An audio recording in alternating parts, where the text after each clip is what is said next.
Hello and welcome to Douche1 back again. Another video. This is another NXT review, and this time is double bill for I think the 15th of April and the 22nd of April, two coinciding episodes. Sorry, not coinciding, two weekly episodes of the show, which I did watch. I started watching them yesterday, so they're fresh in my mind. And I'm going to go in and talk about those two episodes. So firstly, NXT from the week of the 15th of April, back then.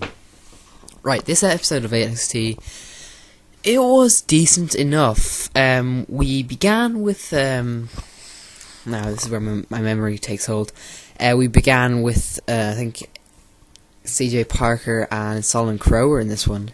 You know, I'm not a big fan of Solomon Crowe, but his in-ring work does really steal me. I think he's quite small, but it's very strong. I think he can sell that character. I just do not like the rest of his look, and you know what he said afterwards, it didn't really impact with me.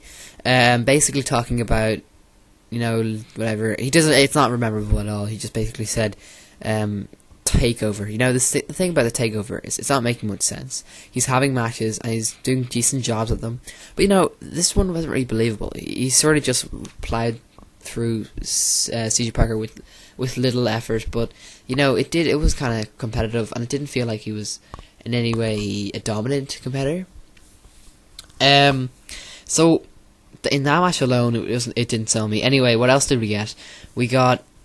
I think we got a Divas match, did we? A women's match, whatever you want to call it. Yeah, I think we got... Correct me if I'm wrong, I'm not really sure. Right, so this episode, I'm just going to cut right to the main event anyway. For 15th, it was between...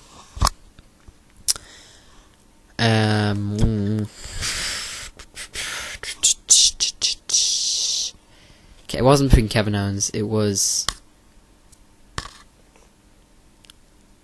I can't remember. You see, it's just lost from me really. All I can think of is the week before, and you know, it just gets lost. So it was actually the 17th or something. Sorry, I'm just confused now.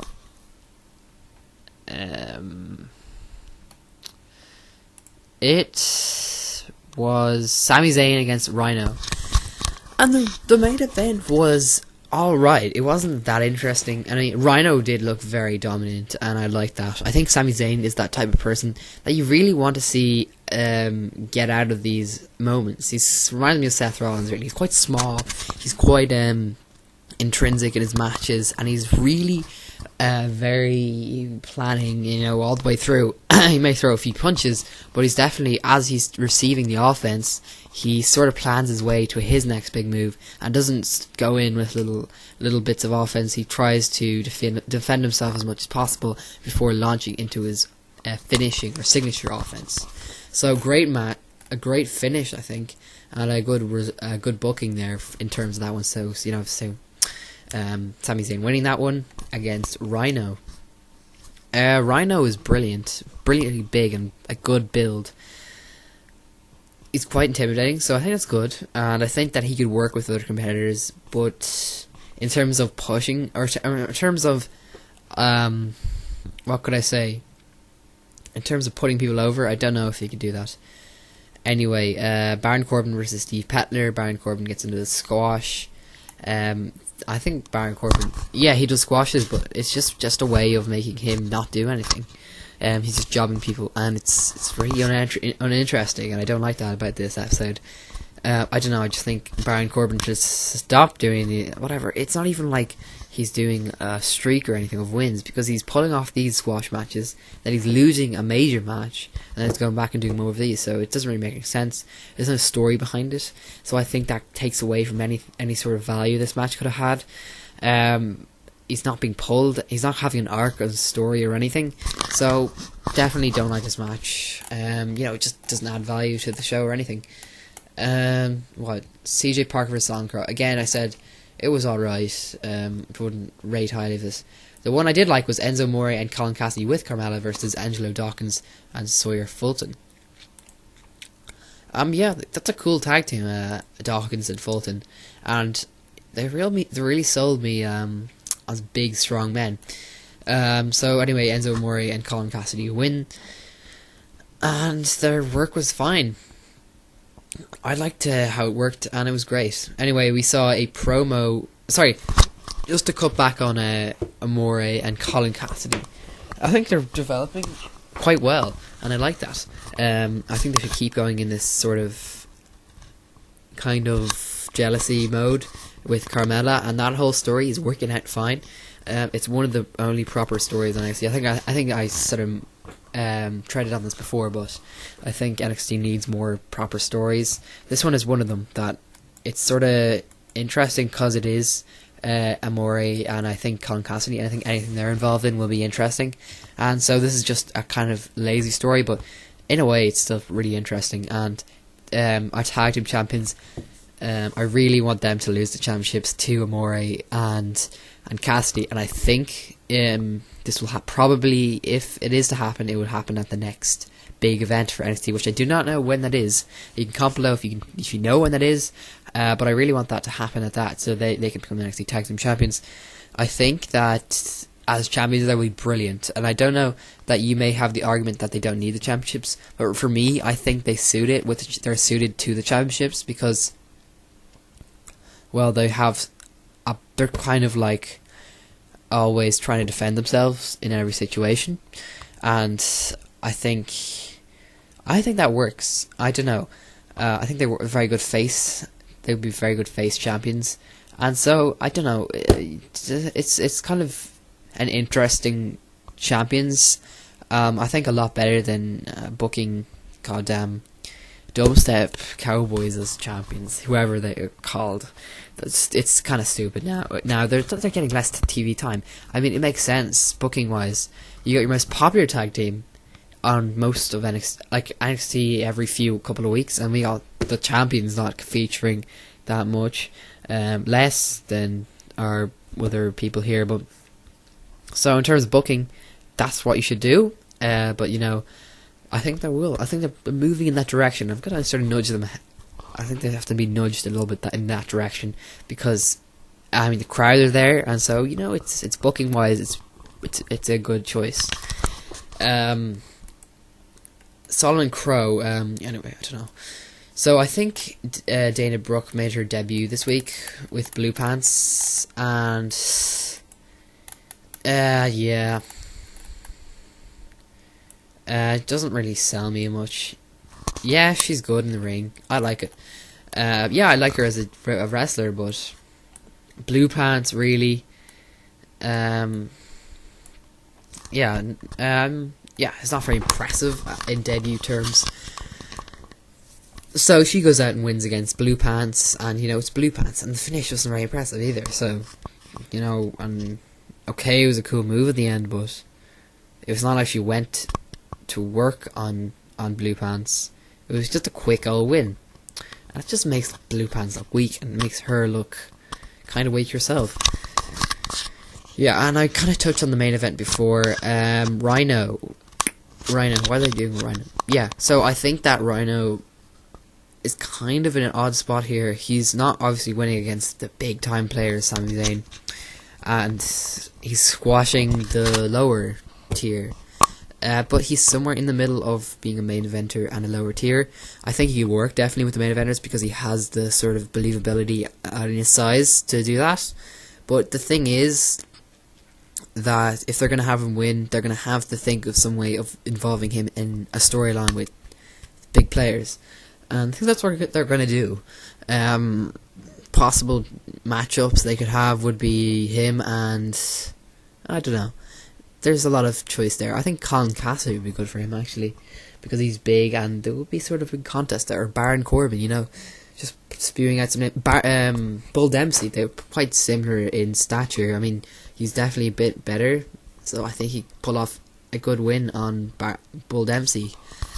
You know, I think Bull Dempsey's quite lower T now. Like, that's not really a great example, but yeah. And yeah, I think about this match was a good booking, I think, because Rhino actually dominated most of the time. And Sami Zayn, the way he came out, it was great. his comeback in the end there. Yeah, he's resilience. That's what he is. So he wins, and Sami Zayn, great old win there, and I didn't think he was going to lose. I mean, yeah, he's sort of the headline of whole of NXT, and yeah, just don't make Sami Zayn lose. I think that he's great as a winning babyface, and there's nothing you can do to change that. Well, there is, but obviously I don't want them to do that. So anyway, this week on NXT was decent. I think it had some build, and we see a few different people. If only for the debuts it made it, but they weren't very impressive. Dana Brooke, you know, she may grow on me, and Rhino, he may grow on me, because I haven't really gotten used to him yet. As of yet, he's still just growing on me, as I said right there. And I think it will take me a few weeks to get into that character. The gore is amazing, so you know they can do a lot with that. And Dana Brooke, I don't know what her finisher is. Please tell me in the comments below if you know. Anyway, and the next week we have tonight's matches are Alex Ray versus Kevin Owens, and a triple threat match to determine the number one contender for Sasha Banks' NXT Women's title. And this is what I call a good episode of NXT. I as soon as I saw the title cards roll, I knew what we were tuned in for, and it was amazing because I was really pumped up. And yes, it did deliver in a few places, most of it actually, because it was a good NXT. This is better than last week, I have to say. Finn Balor beats Ty Dillinger. It was pretty impressive. Obviously hitting the running drop kick. I mean, it was sort of anti-competitive. Ty Dillinger, still a jobber, and he looks good though. Ty Dillinger sort of looks like a Corey Graves feel to him, and I don't know, he's cool. How did it end? Oh, the Pele kick was good, and I love Finn Balor's. He's got a very unique offense, and I think they need more people in NXT to have more moves like these that really show off their own style. And Ty Dillinger could be one of the people they could do that with. I don't know, like Baron Corbin, for instance. He's got that one move, but he doesn't really have much else. Rhino, he's got his own unique finishers and most of the main eventers, but for anyone else, they just need to build their stars. And Hideo Itami, for instance, you know the way he's just the kicker, he's known for that. That's pretty much his gimmick, and it's good. It works for him. For other people, they need to have better moves to the crowd to get involved and whatever. And Finn Balor is one of those people who nails the head of that, because he just dominates, and pretty much he's winning all of these matches, and he's really becoming believable. The commentators are even saying that the crowd are getting into this guy, and the whole audience are taking him for real, because he's just having brilliant matches week in, week out. And not only that, but he's not losing that often. And also, he's unique, and he's proved himself time and time again. So I don't even think he needs to talk at all. He has that thing where he doesn't need to explain it, because he can just show it in the ring. I think Tyler Breeze cut a promo. That was cool. On the Tron, and he says he's been dominating NXT for months. I guess we get a Breeze Balor program, which sounds great, because I love these two guys. As I've pretty much said on Breeze, I think he's a great talker, and he's the one who could carry this feud. I mean, Balor doesn't have to do much; you just have to have a great match, really, and it'll be explained in the ring. Our number one contenders match: Bayley versus Becky Lynch versus Charlotte. And yes, I actually loved this match. It was pretty amazing. Like, not only was it amazing, it was just fun. It was fun. They did a lot with this match. So basically, going through it, it was all competitive here. It's worked kind of like a triple threat, where you got two people in and then one sort of out, and then kind of mix it around. You know the way that sort of works. And then there's a pin, and the other person comes in to kick out. Anyway, we had a finish that wasn't very original. It was Charlotte with what are calls the figure 8 or the figure 4, but she calls it the figure 8 because she makes it better, I think. She goes for the figure 8, and Becky Lynch climbs in and does a 1-2-3, pins. Becky Lynch wins. I actually kind of was expecting this, really. I had a few different outcomes in my head, and this was sort of one of them. And I like the decision they made. Obviously, she's friends with she used to be like friends with Sasha Banks, and I always wanted that to be a feud. And here we finally get it. So, nothing to say other than it sounds like a great feud coming up for these two. And they did have a little behind the scenes promo thing, which is funny, and they have a good, unique sort of what can I say? Yeah, they have a good chemistry. That's what I'm going to say. Anyway, Hideo Itami defeats CJ Parker. And I would say he's lovely shogun kick to finish it off, shotgun kick, and great, rather enjoyable. I think that's all I can say. Keep doing you, Hideo Itami. Right, next up we have Rhino versus Jobber. Another 1-2-3.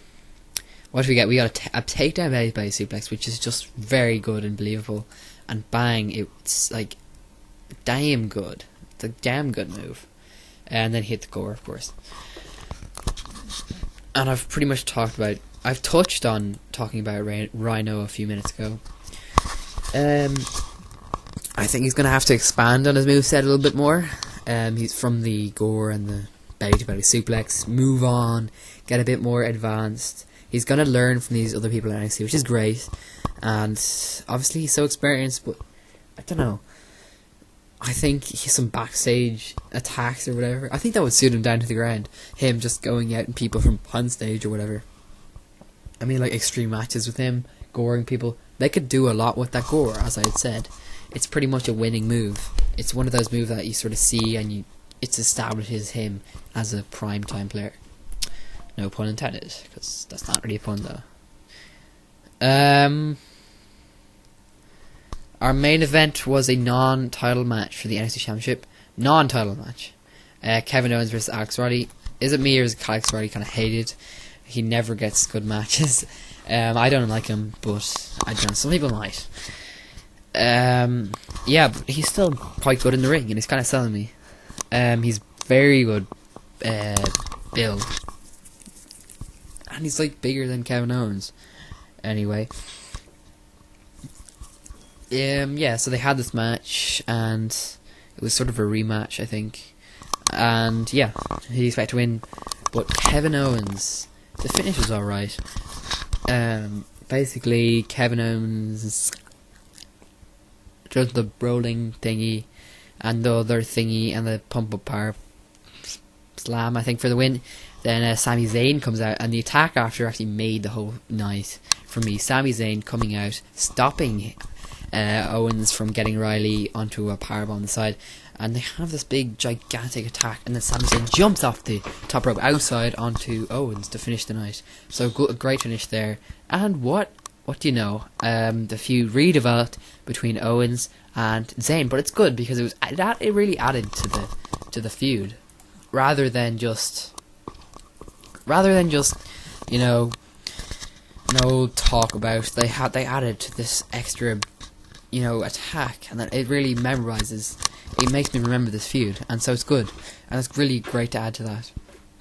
So all in all, this NXT was better than last week, and it's to watch these both in a row. It's pretty fun because I get to see sort of bits of arcs happening, and stuff is happening, guys. And I can't wait for the next big event, because that's pretty much where a lot of stuff will culminate. We might see some title changes. I do like feuds that are going to develop. Becky Lynch, Sasha Banks, hopefully Sami Zayn and Owens. Probably going to put a few more people between those two, which is sort of what they do. Do you want to keep the main eventers away from each other for a little bit longer, before they actually have a proper match, because we have to wait for the big pay-per-view events for that. What else? Well, we did see the tag team of Enzo Amore, and another bit with them and the other people. Murphy and Blake.